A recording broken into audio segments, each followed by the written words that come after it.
Hello students, तो कैसे हैं आप सभी। First of all happy Makar Sankranti to each and every student जो मेरे साथ जुड़े हुए हैं।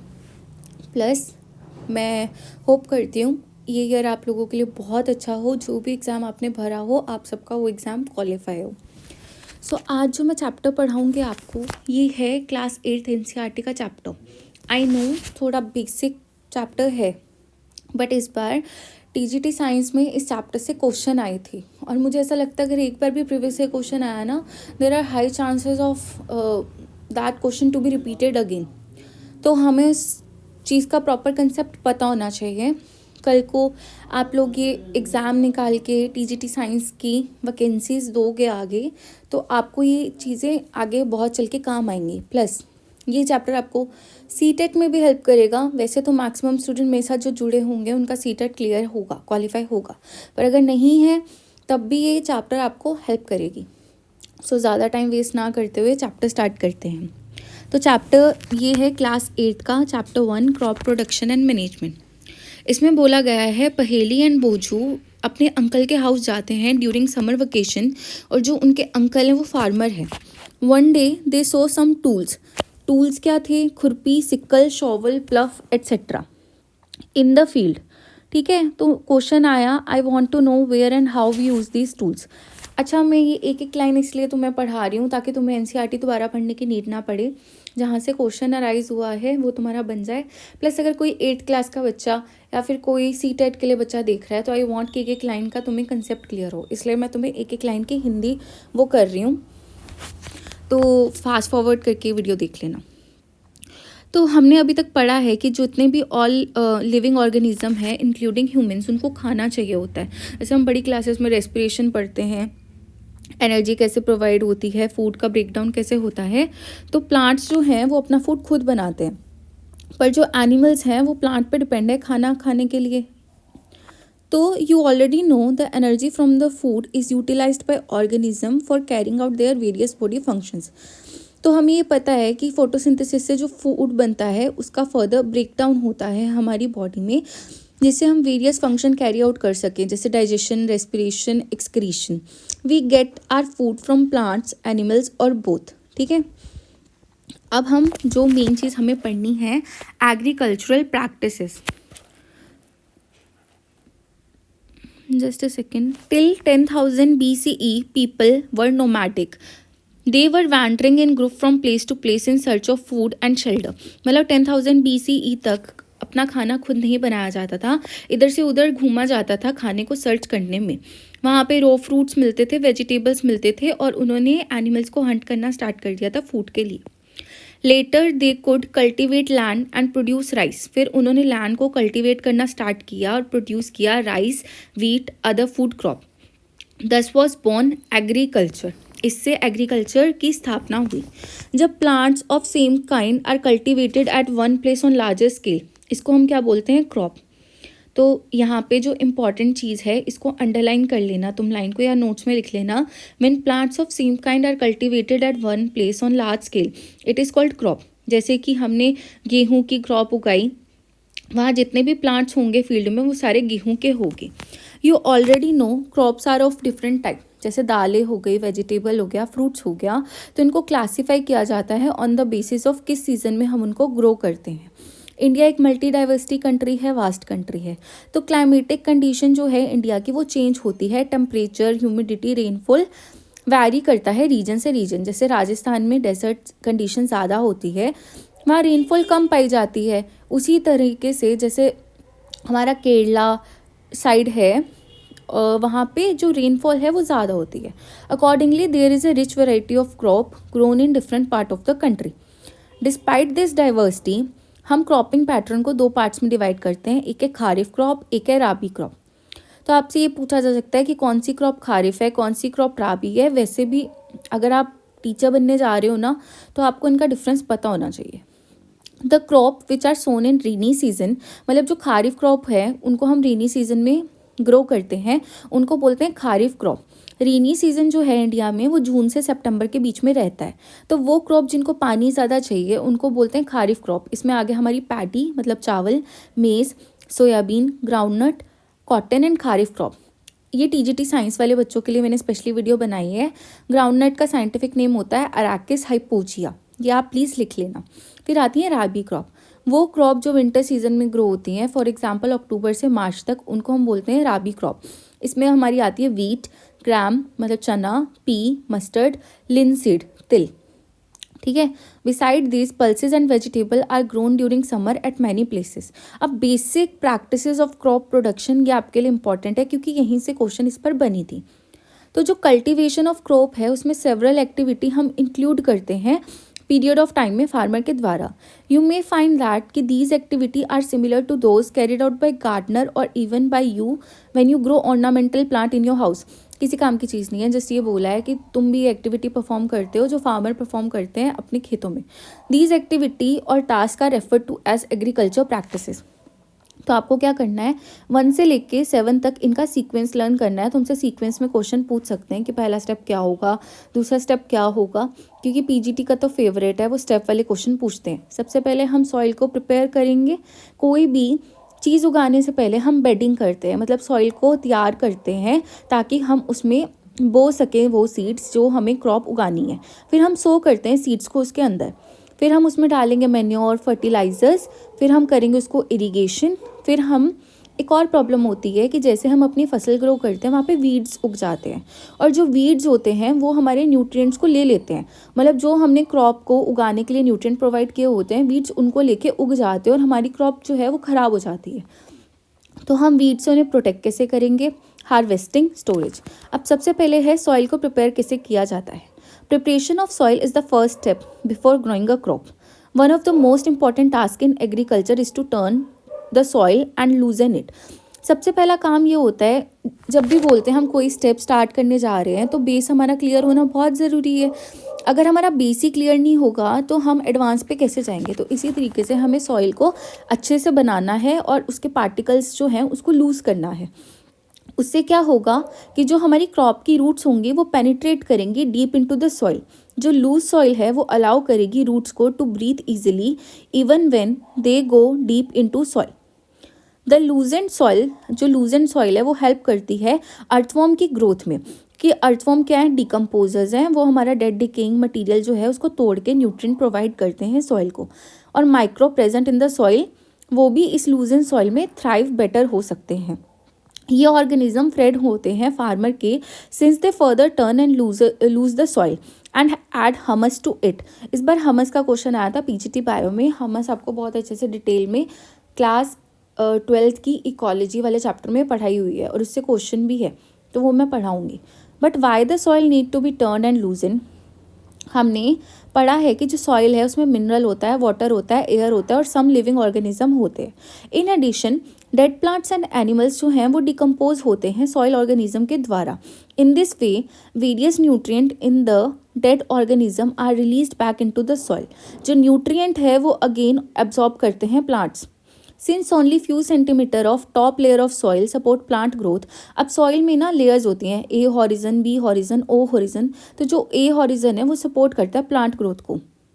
Turning and loosening of soil bring the nutrient rich soil to the top so that plant can use this nutrient. तो सॉइल को लूज करने से क्या होता है कि जो न्यूट्रिएंट है वो ए हॉरिजन में आ जाता है और हमारी क्रॉप इजीली उसको यूज कर लेती है। This turning and loosening of soil is very important for cultivation of crop. अब जो प्रोसेस होती है लूजनिंग और टर्निंग ऑफ द सॉइल की, उसको हम बोलते हैं tilling and ploughing. This is done by using a plough. Plough क्या होता है, एक मतलब आपने वो देखी होगी ना जिससे हम मिट्टी इकट्ठी करते हैं, हिंदी में टर्म मुझे भी याद नहीं आ रहा। Plough are made up of wood और आयरन। प्लो जो है वो वुड और आयरन से बने होते हैं। अगर आपको नाम याद आ जाए हिंदी का प्लीज़ कमेंट सेक्शन में बता देना ताकि और बच्चों को भी समझ आ जाए। If the soil is very dry, अगर सॉइल बहुत ज़्यादा ड्राई है तो सबसे पहले हम उसको वाटर करेंगे बिफोर प्लोइंग से, क्योंकि प्लो ड्राई सॉइल पे नहीं हो सकता। जो प्लोड फील्ड है उसमें सॉइल के बड़े बड़े पत्थर जैसे क्लम्प्स हो सकते हैं जिसको हम बोलते हैं क्रम्प्स।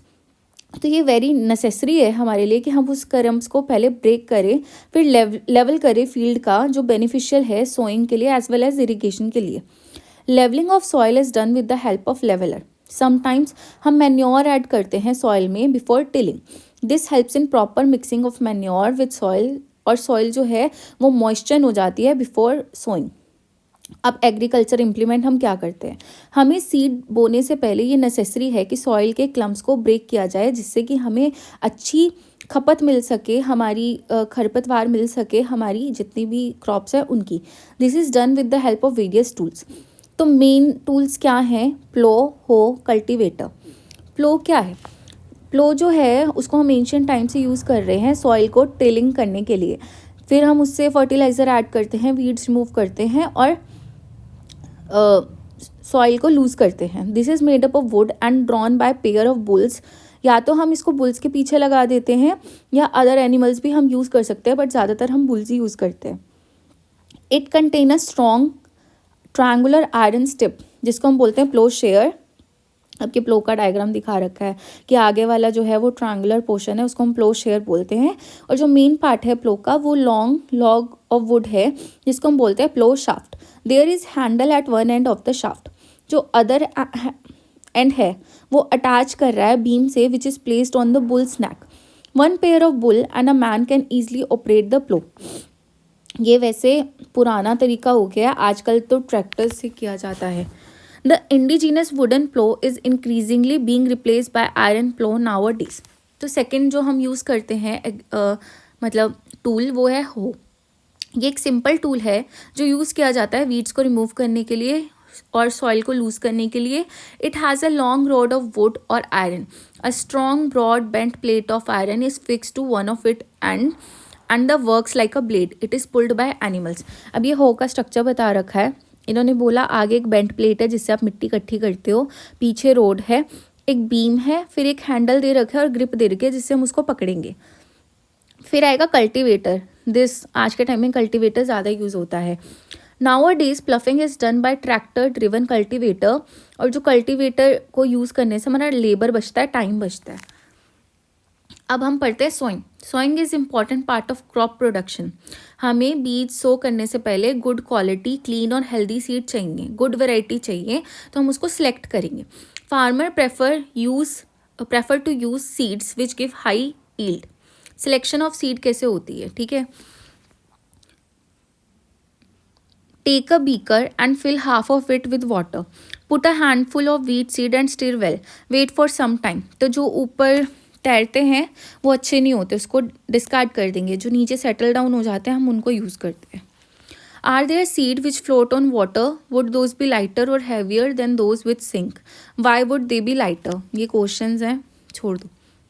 डैमेज सीड जो हैं वो होलो बन जाते हैं, दस lighter, therefore they float on water. This is good method for separating good healthy seed from damaged one.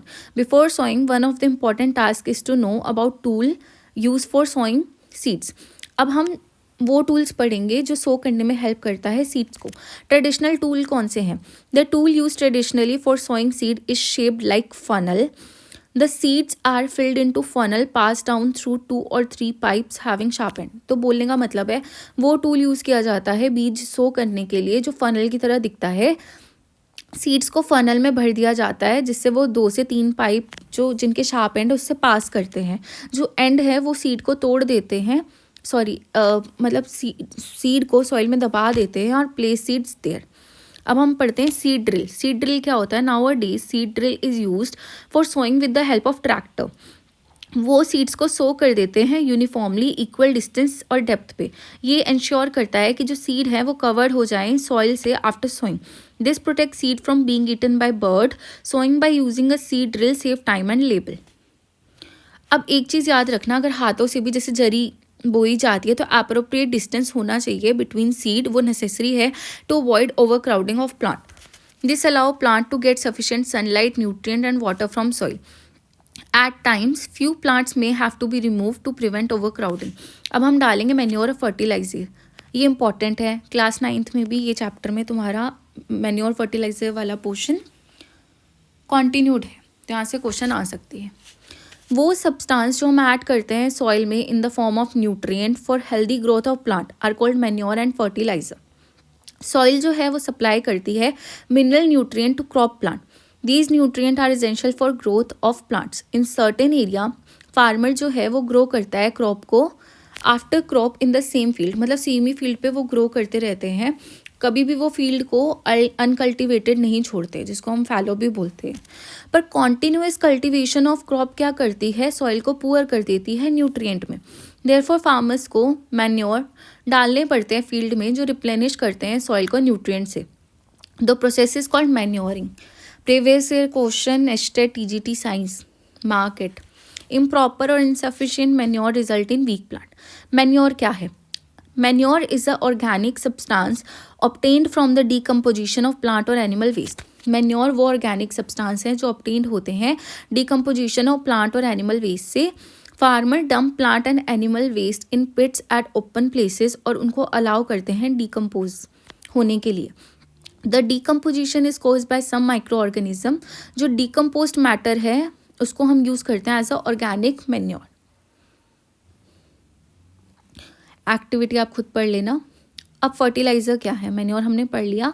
Fertiliser जो हैं वो केमिकल्स हैं जो पर्टिकुलर न्यूट्रिएंट में रिच होते हैं। मैक्सिमली ये आपके होते हैं macro nutrient, nitrogen, phosphorus, sulphur, potassium. नीचे लिखा भी है, ठीक है। The use of fertiliser has help farmer to get better yield of crop such as wheat, paddy, maize. पर अगर फर्टिलाइज़र का एक्सेसिव यूज़ होगा तो सॉइल लेस फर्टिलाइज हो जाएगी।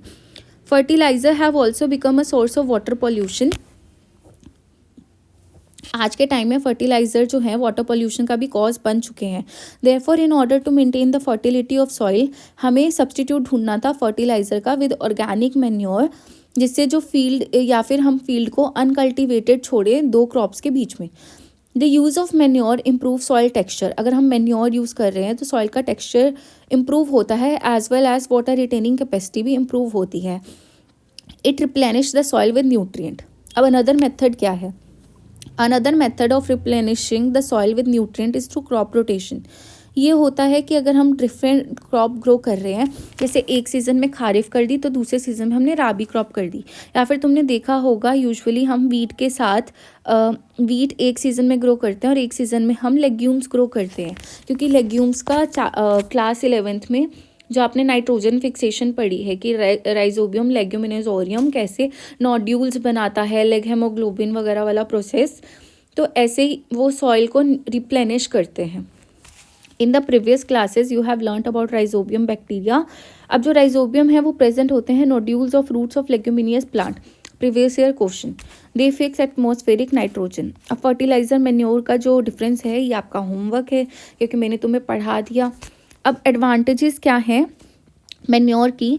जो ऑर्गेनिक मैन्योर है इस कंसीडर बेटर देन फर्टिलाइज़र। क्यों? ये एनहांस करती है सॉइल की वाटर होल्डिंग कैपेसिटी को, मतलब परकोलेशन रेट को अच्छा करती है। It make the soil porous due to which exchange of gases become easy. It increases the number of friendly microbe, और ये इम्प्रूव करती है सॉइल के टेक्सचर को। अब इतना लंबा चौड़ा चैप्टर पढ़ाया और क्वेश्चन आएगा अब, बट आपको इस चैप्टर की नॉलेज होनी बहुत ज़रूरी है। Irrigation. All living beings need water to live. Water जो है वो इम्पॉर्टेंट है प्रॉपर ग्रोथ डेवलपमेंट के लिए। Water is absorb by plant roots. Along with water mineral fertiliser are also absorb by plant roots. Plant में 90% water होता है, और वाटर इसेंशियल होता है सीड्स को जर्मिनेट करने के लिए, बट सारा का सारा पानी हम यूज़ नहीं कर सकते क्योंकि आधा तो ट्रैप होता है। Nutrient dissolve in water are transported to each part of plant. Water also protect the crop. Water protect करता है क्रॉप को हॉट एयर करेंट से और फ्रॉस्ट से। To maintain the moisture of soil for healthy crop growth field have to be watered regularly. जो supply है water की crops की वो रेगुलर इंटरवल पे होनी चाहिए, जिसको हम बोलते हैं irrigation. Time and frequency of irrigation vary from crop to crop, soil to soil, season to season. In summer जो फ्रिक्वेंसी है वाटरिंग की हाई है, बट विंटर में हमें कम पानी देना होता है। अब सोर्सेज ऑफ इरीगेशन क्या है? The source of water for irrigation are wells, tubewells, ponds, lakes, river, dams, canals. Traditional method क्या था इरीगेशन का? जो वाटर है वेल में अवेलेबल है, लेक्स में अवेलेबल है, कैनाल में अवेलेबल है, उसको हम लिफ्ट अप करते हैं by different method in different region. Cattle और human labour is used in these method. So these method are cheaper. ये सस्ते मेथड और लेस एफिशिएंट मेथड है। The various traditional ways are, एक है मोट पुले सिस्टम, तुमसे पूछा जा सकता है पुले सिस्टम का पहला नाम क्या था? मोट। और चेन पंप, ढेकली एंड राहत लेवर system. Pumps are commonly used for lifting water. Diesel, biogas, electricity, solar energy are used to run these pumps. अब मॉडर्न मेथड क्या है इरिगेशन के, आपका मेन इंपॉर्टेंट ये पेज बहुत इंपॉर्टेंट है टीजीटी साइंस वाले बच्चों के लिए. Modern method of irrigation help us to use water economically, क्योंकि पहले जो हम ह्यूमन लेबर यूज़ कर रहे थे उसमें वाटर वेस्ट भी बहुत हो रहा था. सबसे पहला है sprinkler system. This system is more useful और on uneven land where sufficient water is not available. तुमने आजकल देखा होगा ग्रासेस को पानी देने के लिए एक बीच में स्प्रिंकलर लगाया जाता है जो 360 रोटेट करता है. नोज़ल से पानी स्प्रिंकल होता है और सारी डायरेक्शन में पानी चला जाता है. Sprinkler is very useful for lawns, coffee plantation, several other crop. अब दूसरा है method drip system. Drip system में क्या करते हैं, जो वाटर है वो drop by drop directly near the root मतलब हम डालते हैं. So it is called drip system. It is best technique for watering fruit plants, gardens and trees. यहाँ पे वाटर बिल्कुल भी वेस्ट नहीं होता. ठीक है. अब प्रोटेक्शन फ्रॉम वीड्स कैसे होती है. In a field any undesirable plant may grow naturally along with the crop. These undesirable plants are called weeds. Removal of weed is called weeding. Weeding is necessary since weeds compete with the crop plant for water, nutrients, space and light. मैंने तुम्हें पढ़ा दिया है कि जो weed है वो हमारे न्यूट्रिएंट के साथ कंपटीशन करते हैं, वो ले लेते हैं, जिससे हमारी क्रॉप है वो ग्रो नहीं कर पाती. अब ये वाला तुम खुद पढ़ना. ठीक है. मैं सिर्फ ये पढ़ाऊंगी. Weeds are also controlled by using certain chemicals called weedicide, जिसका एग्जाम्पल है 2,4-D. ये ऑक्सीजन वाले चैप्टर में भी पढ़ोगे क्योंकि ये सिंथेटिक ऑक्सीजन की टाइप है. They are spread in the field to kill the weed. They do not damage the crop. जो वीडीसाइड है उसको हम डाइल्यूट करते हैं वाटर के साथ उस एक्सटेंट तक और फिर हम उसको स्प्रे करते हैं फील्ड में स्प्रेयर के through. Harvesting. Harvesting of crop is an important task. The cutting of crop after it mature is called harvesting. जब क्रॉप हमारी मैच्योर हो जाती है फिर हम सिक्कल लेके उसको काटते हैं. इन हार्वेस्टिंग जो क्रॉप्स हैं वो पुल्ड आउट करते हैं और उनको एंड से हम कट करते हैं. It usually take 3 to 4 months. Harvesting in a country is either done manually by sickle और बाय मशीन कॉल्ड हार्वेस्टर. अब जो हार्वेस्टेड क्रॉप होती है उसके जो ग्रेन सीड्स हैं उनको सेपरेट करना है हमें शाफ्ट से. तो इस प्रोसेस को हम क्या बोलते हैं, थ्रेशिंग. अब ये इंपॉर्टेंट है, पूछा जा सकता है. This is carried out with the help of machine called combine which is in fact मतलब थ्रेशर का काम भी करती है, हार्वेस्टर का काम भी करती है. अब विनोइंग इस बार तुम्हारा क्वेश्चन था, मैं क्वेश्चन भी डाल दूंगी. Farmer with small holding of land do the separation of grain and shaft by winnowing. Winnowing आपने देखा होगा ना, मम्मी छत पे एक लकड़ी का कुछ मटेरियल सा होता था और उससे ऐसे उछालती थी चावलों को, जिससे छिलका अलग हो जाता था, चावल अलग. इसको बोलते हैं winnowing. Storage. Storage of produce is an important task. If the harvested grain are to be kept for longer time, हमें उनको सेफ रखना है मॉइस्चर से, इंसेक्ट से, रैट से, माइक्रो ऑर्गेनिज्म से. हार्वेस्टेड ग्रेन में बहुत ज़्यादा मॉइस्चर होता है. अगर हम फ्रेशली हार्वेस्टेड ग्रेन को स्टोर कर देंगे बिना ड्राई करे तो वो ख़राब हो जाएंगे और ऑर्गेनिज्म उनको अटैक करेंगे, making them unfit for use, या हम उसको हाई यील्ड के लिए यूज़ नहीं कर पाएंगे. Hence before storing them the grains are properly dried in the sun, जिससे उनका मॉइस्चर कंटेंट रिड्यूस हो सके और इससे क्या होगा, उनका इंसेक्ट मतलब attack by insect, paste, bacteria, fungi को हम प्रिवेंट कर पाएंगे. फार्मर जो है वो स्टोर करते हैं ग्रेन्स को जूट बैग्स में और मेटालिक बिन्स में. However large scale storage of grain done in silos and granaries, जिससे हम उनको प्रोटेक्ट कर सके पेस्ट से, जो है rats, insect. Dried neem leaves are use for storing food grain at home. For storing large quantity of grain in big godown, especially chemical treatment are required to protect them from pests and microorganisms. So that's all for today. Animal husbandry वाला topic class 9th में बहुत अच्छे से दे रखा है. यहाँ पे आपका चैप्टर होता है ख़त्म. वीडियो शायद थोड़ी सी लंबी हो गई है बट ये चैप्टर पढ़ाना ज़रूरी था, क्योंकि बच्चे पता क्या करते हैं, 12th class physics, 11th class chemistry पे इतना फोकस कर देते हैं कि जो बायो में मुफ्त के नंबर मिल रहे हैं वो नहीं मिल पाते. सो प्लीज़ ये चैप्टर एक बार सुन लेना, वीडियो बेशक फास्ट फॉरवर्ड करके सुनना. इसके बाद एनसीईआरटी पढ़ने की ज़रूरत नहीं है, जहाँ जहाँ मैंने बोला है उस चीज़ को तुम नोट डाउन कर लेना. So that's all for today. Hope like this video. Please like, share, subscribe my channel life logy सिंसे.